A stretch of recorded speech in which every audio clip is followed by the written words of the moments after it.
এটা হলো গল্পের দ্বিতীয় পার্ট। প্রথম পার্ট যারা দেখোনি, ডেসক্রিপশনে লিংক দেয়া আছে, দেখে নাও। তুমি আমার ফোনও ধরো না, আমাদের সাথে কোথাও পার্টিতেও যাও না। তোমার কি হয়েছে? তুমি এতটা বদলে গেলে কেন? আসলে ইউনহি হাসাংকে পছন্দ করত, কিন্তু হাসাং ইউনহিকে কেবল বন্ধু হিসেবেই দেখত। তাই সে বলল, আমি এখন আর ভুল কাজকে সমর্থন করব না। তুমি আমার 7 বছরের বন্ধু, তাই শুধু বন্ধু হয়েই থেকো।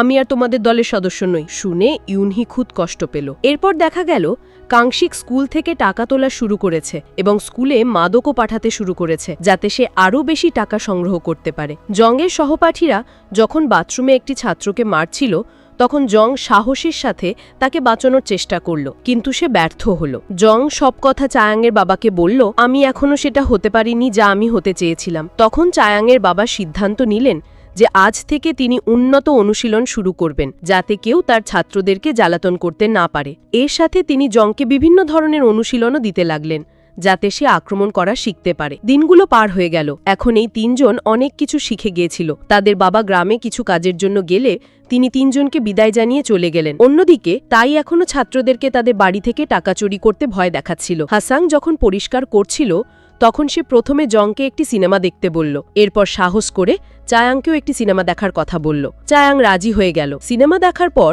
3 জন বাড়ি ফেরার পথে গেম খেলতে গেল। তারা 3 জন খুব মজা করল।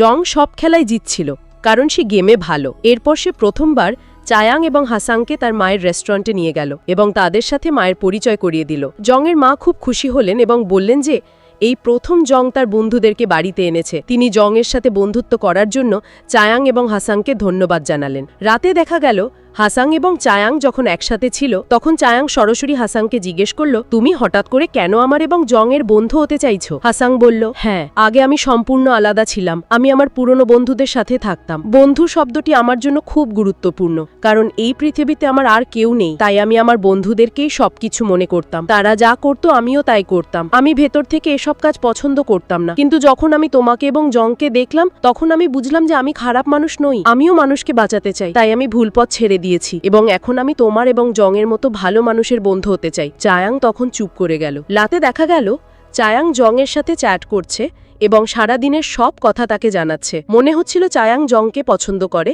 হাসাংকে নয়। আর জংয়েরও প্রথম থেকেই চায়াংয়ের প্রতি আগ্রহ ছিল। এরপরে দৃশ্যে দেখা গেল তাই এবং হাসাং একসাথে কথা বলছে। তাই বলল, আমি শেষ পর্যন্ত দলে যোগ দিয়েছি এবং এখন আমি শক্তিশালী হয়ে গেছি। শুনে হাসাং অবাক হয়ে গেল এবং সব থেকে বড় ধাক্কা হলো তাই ছাত্রছাত্রীদের থেকে জোর করে টাকা তুলে সেই টাকা দিয়ে দলে যোগ দিয়েছিল। তখন দুজনের মধ্যে মারামারি শুরু হলো। তারা দুজনেই খুব খারাপভাবে একে অপরকে মারছিল। যখন তাই বলল, যদি তুমি আমার পথে আসো তাহলে আমি তোমার বন্ধু ছায়াংকে মেরে ফেলবো।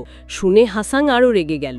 সে তাইকে হুমকি দিল, যদি তুমি ছায়াংয়ের কিছু করো তাহলে আমার থেকে খারাপ আর কেউ হবে না। দৃশ্য বদলে গেল এবং আমরা তাইকে ইউনহের সাথে দেখতে পেলাম। তাই ইউনহিকে উস্কানি দিয়ে বলল, হাসাং এখন ছায়াংকে পছন্দ করে, সে তোমাকে আর পরোয়া করে না।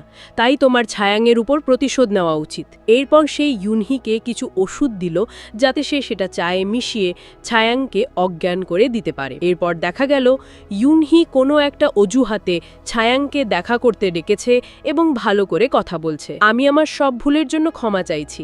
তখন ছায়াংও ক্ষমা চেয়ে বলল, আমারও ভুল ছিল যে আমি প্রথম থেকে তোমার সাথে অভদ্রতা করেছি। ইউনহি কথার মাঝে জিজ্ঞেস করল, তুমি কি হাসানকে পছন্দ করো? কিন্তু ছায়াং স্পষ্টই অস্বীকার করল, না, হাসান কেবল আমার ভালো বন্ধু। তখন ইউনহি অবাক হয়ে বলল, আমি হাসানকে পছন্দ করি, কিন্তু সে আমাকে পছন্দ করে না, কারণ সম্ভবত আমি অন্যরকম। তখন ছায়াং বলল, না, এমনটা নয়, তুমি সুন্দর আর হাসানের সাথে তোমার ভালো মানাবে। শুনে ইউনহি অবাক হলো, কারণ সে ছায়াংকে ভুল বুঝছিল। ছায়াং মোটেই খারাপ নয়।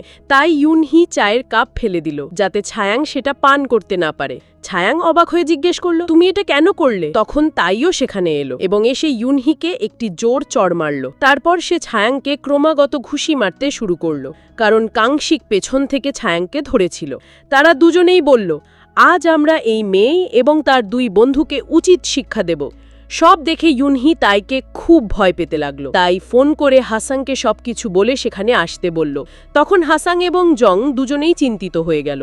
তারা দ্রুত তাইয়ের বলা জায়গাতে এলো, কিন্তু কাংশিক আগেই সেখানে অনেক ছাত্রদেরকে ডেকে রেখেছিল। শুরু হলো এক কঠিন লড়াই। হাসাং সহজেই সবাইকে হারাতে লাগলো, কারণ সে প্রথম থেকেই ভালোভাবে লড়াই করতে পারত। কিন্তু জং আক্রমণ করতে পারছিল না এবং কেবল নিজেকে বাঁচানোর চেষ্টা করছিল। কিন্তু যখন সে একটি ছাত্রকে খুব জোরে মারল, তখন জং বুঝতে পারল যে সে এখন আর দুর্বল নয়, বরং খুব শক্তিশালী হয়ে গেছে। তখন সে সবার উপর খুব ভালোভাবে আক্রমণ করা শুরু করল, যেমনটা ছায়াংয়ের বাবা তাকে শিখিয়েছিলেন। তাদের সবার লড়াই দীর্ঘ সময় ধরে চলল। যখন হাসাং শেষ পর্যন্ত কাংশিককে হারিয়ে দিল, তখন বাকি সবাইও হার মেনে নিল, কারণ তাদের নেতা হেরে গিয়েছিল। অন্যদিকে তাই যখন ছায়াংয়ের নগ্ন ভিডিও রেকর্ড করতে যাচ্ছিল, তখন সে ছায়াংকে ক্যামেরার দিকে তাকাতে বলছিল। ঠিক সেই সময় হাসাং এবং জং ছায়াংকে বাঁচাতে চলে এলো। রাগে তাই জোরে টেবিল ভেঙে ছায়াংয়ের মুখ কাচের ওপর রাখল। সে তাদের বলল, যদি তোমরা পুলিশকে ডাকো তাহলে আমি ছায়াংয়ের মুখ নষ্ট করে দেব, তাই এখনই আমাকে তোমাদের মোবাইল দাও। তখন তারা দুজনই তাইকে মোবাইল দিয়ে দিল। তাই হাসাংকে এগিয়ে এসে বসতে বলল এবং তাকে ক্ষমা চাইতে বলল। তারপর তাকে খুব খারাপভাবে মারতে শুরু করল। হাসানের অবস্থা খুব খারাপ হয়ে গেল, কারণ তাই তার পায়ে ক্রমাগত আঘাত করছিল।